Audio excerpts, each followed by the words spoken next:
नमस्कार। मैं ज्योतिषाचार्य नयन कुमार झा। अगर ये मेरा वीडियो आपको पसंद आए तो कृपया आप इसे लाइक करें और सब्सक्राइब भी करें। आज हम जानेंगे कि मीन लग्न के सप्तम भाव में मंगल हो तो जीवन साथी आपको कैसा होगा, आपका जीवन साथी कैसा होगा। चलिए, अगर मान लीजिए कि आपके यहां सप्तम भाव में अगर मंगल है, मंगल यानी मांगलिक कुंडली बनाता है, मंगल सप्तम भाव में मांगलिक कुंडली बनाता है। मार्केश होकर मंगल का स्थित होना, द्वितीय भाव मार्केश होता है, मार्केश का मार्केश में होना पारिवारिक झगड़ा, पारिवारिक लड़ाई, पारिवारिक द्वेष को बताएगा। यहां पर क्या है, आपकी पत्नी का आपके परिवार से, आपके रिश्तेदार से, आपके दोस्त से हमेशा शिकायत रहेगा। क्या चीज का शिकायत? अहम का शिकायत, यानी कि अहम का लड़ाई होगा। एक से हम समझ सकते हैं जिसको कि बात का बर्दाश्त नहीं होना, इस टाइप का द्वेष पैदा होगा। यहां पर देखें तो भाग्येश होकर मंगल यहां पर स्थित है, हालांकि विवाह के बाद भाग्योदय भी आपका होगा। और यहां पर देखें तो मंगल की यहां दृष्टि भी है, तो ऐसे में क्या है कि यहां द्वितीय भाव में धन तो आपका रहेगा, संचय तो होगा, लेकिन आप पारिवारिक झगड़े से निजात नहीं पा पाएंगे। बुध के घर में मंगल है, जीवन साथी को आपकी आदत, आपका बिहेव पसंद नहीं आएगा। आपका जो आदत है, स्वभाव है, उसके कारण यहां मंगल जो है दिक्कत पैदा करता है। और यहां पर देखें तो थोड़ा सा उग्र स्वभाव, मंगल ग्रह का सेनापति होता है, यानी कि सेनापति कहने का अग्नि कारक ग्रह है, यानी उग्र स्वभाव होता है। जीवन साथी का उग्र स्वभाव होगा और ये समझिए उग्रता के कारण थोड़ा सा मतभेद आपका हमेशा रहेगा, मत नहीं मिलेंगे।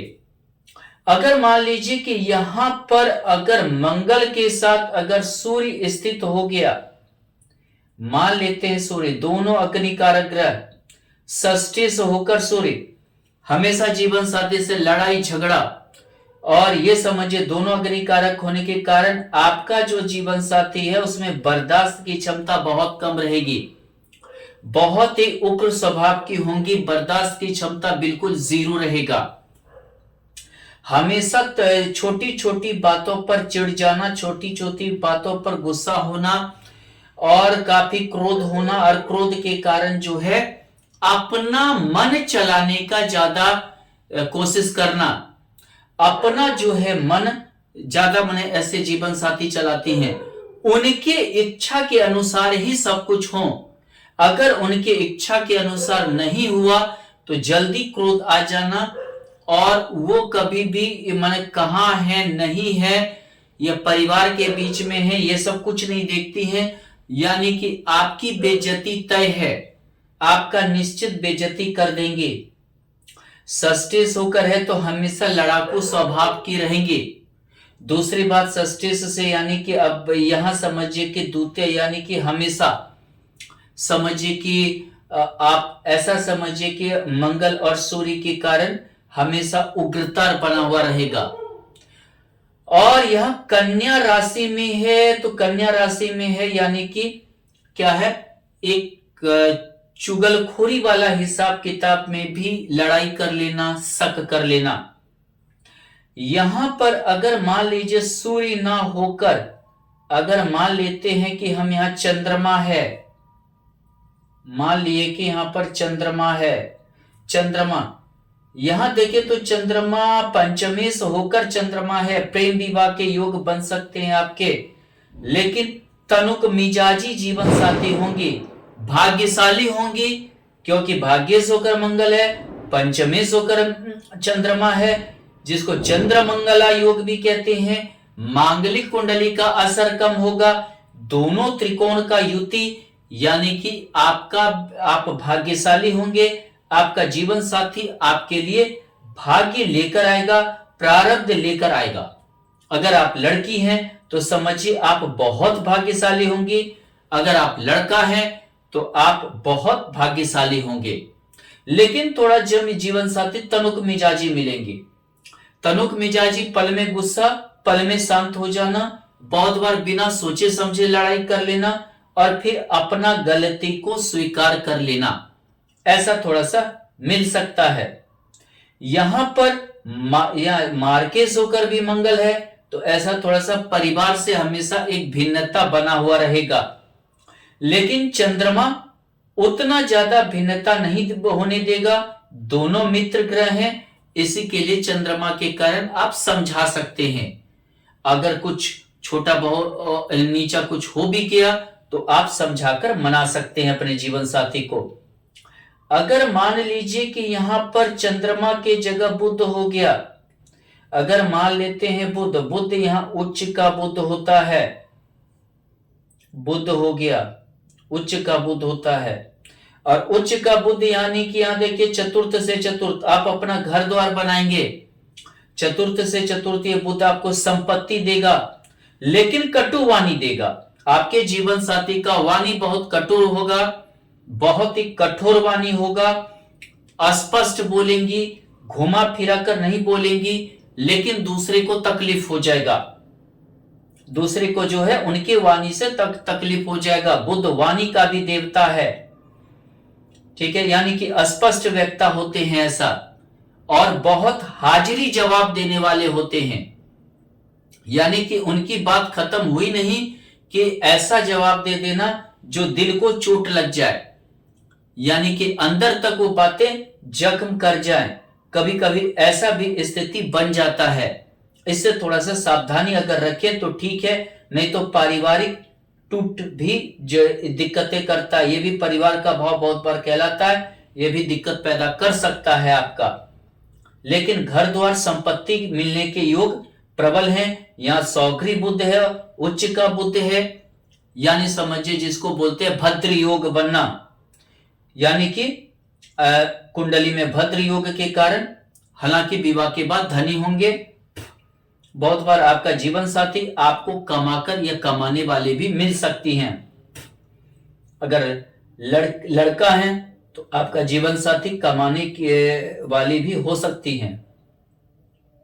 अगर मान लीजिए कि बुध के जगह गुरु यानी ज्ञान का देवता, धार्मिक का देवता, जीवन साथी पढ़ी लिखी मिलेंगे, आध्यात्मिक मिलेंगे, धार्मिक मिलेंगे, धर्म कर्म पर विश्वास करने वाली मिलेंगी।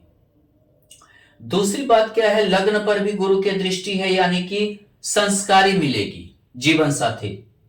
गुरु मंगल से भारी ग्रह है, मांगलिक कुंडली होने के बावजूद भी कोई ज्यादा दिक्कत नहीं गुरु होने देगा। दसम मेष होकर गुरु है, हो सकता है कि पति पत्नी का एक जैसा काम हो, दो पति पत्नी दोनों टीचर हो, पति पत्नी यानी तो दोनों डॉक्टर हो, पति भी डॉक्टर है, पत्नी भी डॉक्टर है, पति भी सीए है, पत्नी भी सीए है, पति पुलिस विभाग में है तो पत्नी भी है, इस टाइप के योग भी बन सकते हैं। या दोनों मिलजुल कर कोई ऐसा कार्य करें जिससे कि प्रगति हो। हालांकि लग्नेश होकर गुरु है तो आपको अपने जीवन साथी से हमेशा एक प्रेम बना हुआ रहेगा, हमेशा एक लगाव बनाकर रखेगा, चाहे जितना बहुत कुछ अगर मान लीजिए कि बात विवाद भी हो गया तो उसका कोई मतलब ज्यादा फर्क नहीं पड़ने वाला है। यहां मान लेते हैं कि यहां शुक्र अगर हो गया, यहां मंगल के साथ शुक्र हो गया, शुक्र यानी जिसको कहते हैं या नीच, तुला कन्या में शुक्र नीच का होता है। आपका जीवन साथी आपसे लो स्टैंडर्ड की हो सकती हैं, लेकिन यानी जीवन स्तर में नीचा होना या आपके ससुराल का बहुत अच्छा स्थिति नहीं होना आर्थिक दृष्टिकोण से ऐसा हो सकता है। लेकिन तृतीय ये होकर यहां शुक्र है तो आपका जीवन साथी आप पर बहुत ज्यादा फोकस करेंगे, छोटी छोटी बातों पर फोकस करना, छोटी छोटी बातों का ख्याल रखना, ऐसा जीवन साथी मिलता है।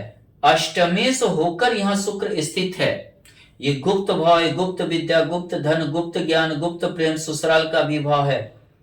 आपका खर्च ससुराल के प्रति बढ़ सकता है, हो सकता है कि उनकी परिस्थिति उतनी अच्छी ना हो, आर्थिक परिस्थिति, जिसके कारण आपका भी बर्डन ससुराल के प्रति शुक्र ला सकता है। ससुराल के प्रति धन खर्च होना, ससुराल के प्रति पैसा खर्च होना, इत्यादि के योग बन सकते हैं। अगर मान लीजिए कि यही यहां पर शुक्र के जगह मान लेते हैं कि यहां पर शनि स्थित हो, द्वंद्व योग शनि, यहां देखिए तो यहां द्वादश होकर शनि है, किसी आपका जीवन साथी किसी अन्य के साथ प्रेम वगैरह में जा सकता है, जिसके कारण भयंकर लड़ाई होगा, यानी किसी अन्य के कारण वैवाहिक जीवन में दिक्कतें आना, जीवन साथी थोड़ा महत्वाकांक्षी भी होगा। और मंगल और शनि में मित्रता नहीं है, मंगल का कहता है हम ग्रह का सेनापति हैं, शनि कहता नहीं हम न्यायाधीश हैं, दोनों का मेल है नहीं, जिसकी वजह से दशम में इतना ज्यादा महत्वाकांक्षा जीवन साथी का बढ़ जाता है, जिसके कारण लड़ाइयां होती हैं और ये इतना ज्यादा हो जाता है कि दोनों अलग थलग रहने लगते हैं, यानी कि आपको अपने जीवन साथी से बहुत ज्यादा मतलब कि हो सकता है डिवोर्स, तलाक के योग बन सकते हैं। दूसरी सबसे बड़ी बात क्या है, यहां पर देखें तो शनि नीरस ग्रह होता है, जिसे कहते हैं हम नापुंसक ग्रह, और मंगल उग्र होता है। तो कभी कभी क्या है, पहले तो जीवन साथी बहुत ध्यान दे रहा था, लेकिन अब बिल्कुल नापुंसक के तरह व्यवहार करना, बिल्कुल नीरस के तरह व्यवहार करना, जो आपके वैवाहिक जीवन में दिक्कतें पैदा करेगा।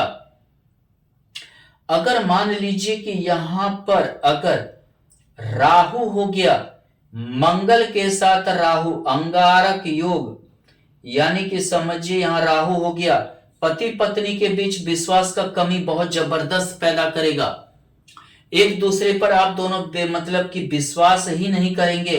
अंगारक योग के कारण छोटी छोटी बातों को लेकर, छोटी छोटी एक गिलास पानी नहीं देने की वजह से भीषण झगड़ा, भीषण लड़ाई होने की ये होगा। गंदी मतलब गाली गलौज करना, अशब्द कहना, आरोप प्रत्यारोप लगाना, चरित्र पर आरोप लगाना, ऐसी कारण वैवाहिक जीवन टूट सकता है, डिवोर्स हो सकता है, दोनों अलग थलग रह सकते हैं। यहां पर देखें, अगर मान लीजिए मंगल के साथ केतु है, यानी कि केतु ये भी अंगारक योग में, यानी समझिए केतु यानी बिल्कुल नीरसता, यानी कि पहले तो बहुत ज्यादा एकदम जोश खरोश के साथ जीवन साथी पे ध्यान दे रहे थे, लेकिन अब बिल्कुल मन लगता है जैसे उचाट हो गया, ध्यान ही नहीं देना है। दूसरी बात क्या है, आप स्वतंत्र भी नहीं छोड़ रहे हैं अपने जीवन साथी को, एक तो आप नीरस व्यवहार की ओर ला रहे हैं, ऊपर से आप स्वतंत्र भी नहीं छोड़ रहे हैं। हमेशा एक जो है थोड़ा सा आप स्वतंत्र छोड़ेंगे तभी वैवाहिक जीवन चलेगा, नहीं तो नहीं चलेगा, और थोड़ा आपको ध्यान देना पड़ेगा।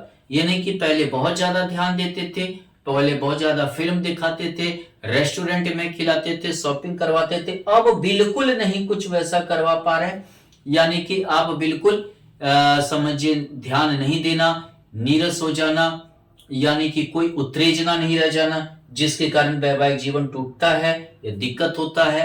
एक घर में रहकर भी अलग थलग रहने की प्रवृत्ति हो जाती है और वैवाहिक जीवन में काफी परेशानी झेलनी पड़ती है। धन्यवाद।